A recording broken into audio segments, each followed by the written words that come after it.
India's largest digital media network SumanTV తో చేతులు కలపండి. ఫ్రాంచైజ్ ద్వారా లోకల్ మీడియా పార్ట్నర్ అవ్వండి. సార్ నమస్తే గిరిబాబు గారు.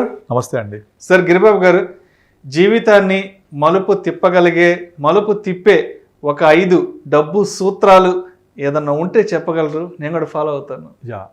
మంచి క్వశ్చన్ అడిగారండి.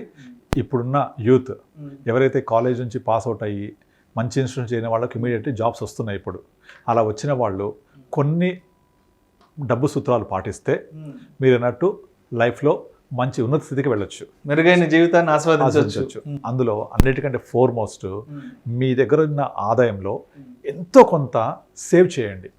ఈ సేవింగ్ అనేది ఇన్వెస్ట్మెంట్ ద్వారా వెళ్ళండి.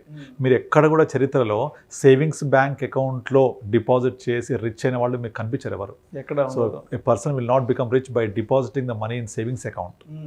అట్లీస్ట్ ఆ డబ్బుల్ని పరిగెత్తించాలి. సో అందుకే సేవింగ్స్ బ్యాంక్లో సేవింగ్స్ అనేది కరెక్ట్ కాదు. ఏం చేయాలి మరి? ఇన్వెస్ట్మెంట్ చేయాలి. ఎంత చేయాలి? మీకు వచ్చిన ఆదాయంలో ఎంతో కొంత. నేను చాలామందిని కలుస్తుంటాను. సో నాకు బాధ్యతలు ఎక్కువ ఉన్నాయి, నేను మా ఇంట్లో మా చెల్లె లేదా అక్క వాళ్ళ బాధ్యత చూసుకోవాలి, పేరెంట్స్ బాధ్యత చూసుకోవాలి, కమిట్మెంట్స్ ఉన్నాయని చెప్తూ ఉంటారు. ఎస్, అన్నీ ఉంటాయి.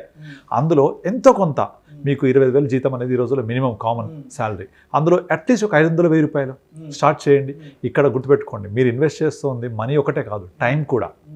మీరు రేపొద్దున మీ లాంగ్ టర్మ్ గోల్స్ రీచ్ అవ్వాలంటే, ఇప్పుడు డబ్బులు సరిపోవట్లేదు, నాకు వచ్చే జీతం తక్కువ అంటే రేపు పొద్దున పరిస్థితి ఏంటి? దాని గురించి కూడా ఆలోచించాలి కదా. కనుక లాంగ్ టర్మ్ కోసం మీకుండే డబ్బులో ఎంతో కొంత సేవ్ చేస్తుంటే అది ఈవెన్ 500 రూపాయలు 1000 రూపాయలు అవ్వచ్చు. లాంగ్ టర్మ్లో కాంపౌండింగ్ ఫ్యాక్టర్. అందుకే మ్యూచువల్ ఫండ్స్ అనేవి చాలా బెస్ట్ ఇన్వెస్ట్మెంట్ అవుతుంది వాళ్ళకు. అలా లాంగ్ టర్మ్ కోసం 1000 రూపాయలు చేస్తూ పోతుంటే మనకు తెలియదు ఆ పెయిన్ కూడా. లాంగ్ టర్మ్లో కాంపౌండింగ్ తోటి మీకు వండర్స్ క్రియేట్ చేస్తుంది. కనుక ఫస్ట్ సూత్రం, నాకు ఎంత వచ్చినా సరే అందులో కొంత మినిమం 2%, 1%, అట్లీస్ట్ ఒక 500,000 రూపీస్ అయినా సరే సేవ్ చేస్తూ పోవాలి.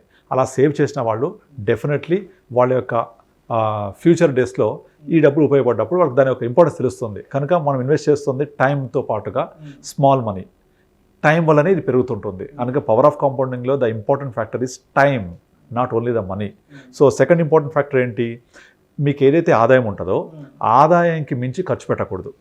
ఇప్పుడు చాలామందిని చూస్తూ ఉంటాం, జీతం ఏమో 50,000 ఉంటుంది, ఖర్చు 55,000, 60,000 ఉంటాయి. మిగతా ఎక్కడి నుంచి వస్తాయంటే క్రెడిట్ కార్డు. 5వ వచ్చే లోపల అన్నీ అయిపోతాయి. ఫస్ట్ తారీఖు శాలరీ పడింది, 5th కల్లా అన్నీ అయిపోతాయి. 5th కల్లా మ్యాక్సిమం అయిపోతాయి. మళ్ళీ 25 రోజుల కోసం తడుముకుంటూ ఉండాలి, మళ్ళీ అప్పులు చేయాలి. సో ఇది అసలు చేయకూడదు. సో నాకు ఎంత శాలరీ వస్తుంది దాని ప్రకారంగా సేవింగ్స్ ఎంత పోతాయి, సేవింగ్స్ పోయిన తర్వాత రిమైనింగ్ స్పెండింగ్ ఉండాలి. Income minus savings should be your expenses. ఇది రెండో సూత్రం. ఎట్టి పరిస్థితుల్లో మన ఆదాయానికి మించి ఖర్చులు పెంచుకోవద్దు.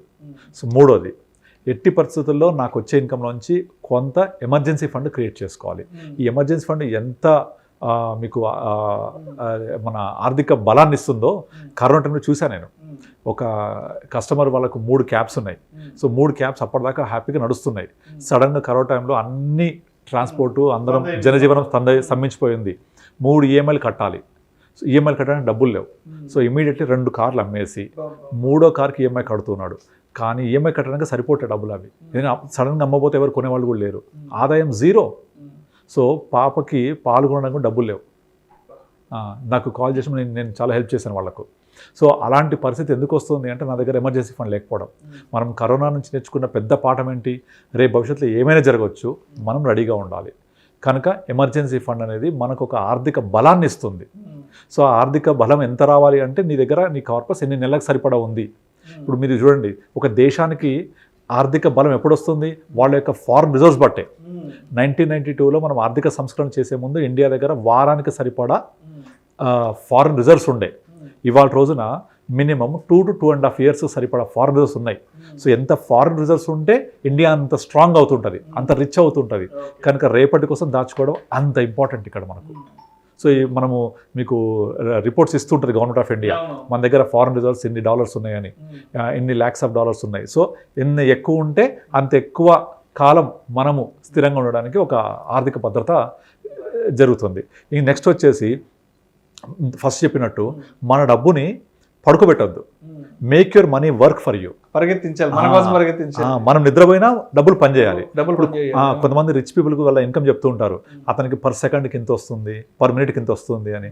అంటే ప్రతి సెకండ్ వస్తుందని కాదు, అక్కడ అర్ధరాత్రి పని చేయకపోయినా అతని total income divided by number of days, divided by number of hours, divided by number of seconds.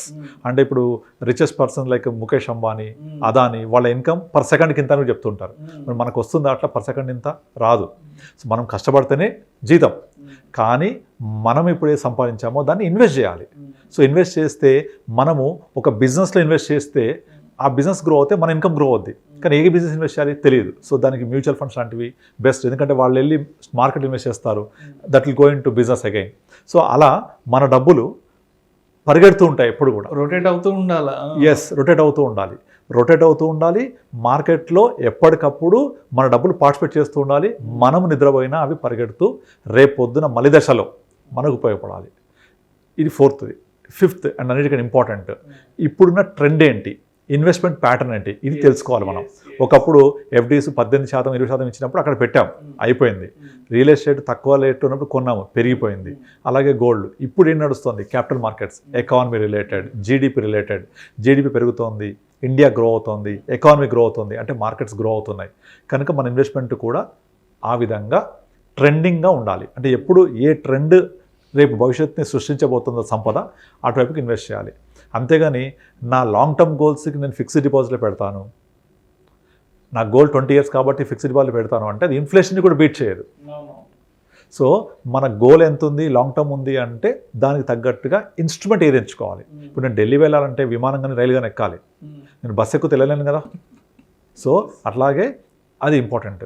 So మనము ఎక్కడ ఇన్వెస్ట్ చేసాము మాత్రమే కాకుండా ఎంత ఇన్వెస్ట్ చేసాము, సో మన జర్నీ ఏంటి, మన గోల్ ఏంటి, నీడ్ ఏంటి, ఇవన్నీ ఆలోచిస్తూ మన ఆర్థిక ప్రణాళికని చక్కగా వేసుకొని మనం ఇన్వెస్ట్ చేస్తే డెఫినెట్లీ ప్రతి ఒక్కళ్ళకు కూడా వాళ్ళ యొక్క లైఫ్ హ్యాపీగా ముందుకు సాగుతూ ఉంటుంది. కనుక మనం ఎప్పుడు కూడా ఇవన్నీ దృష్టి పెట్టుకొని మనం ప్లాన్ చేసుకోవాలి. Thank you so much Giribabu గారు. థ్యాంక్ యూ అండి. మెరుగైన జీవితం కోసం డబ్బు సూత్రాలను గురించి చాలా చక్కగా తెలియజేశారు. Thank you so much sir. Thank you అండి.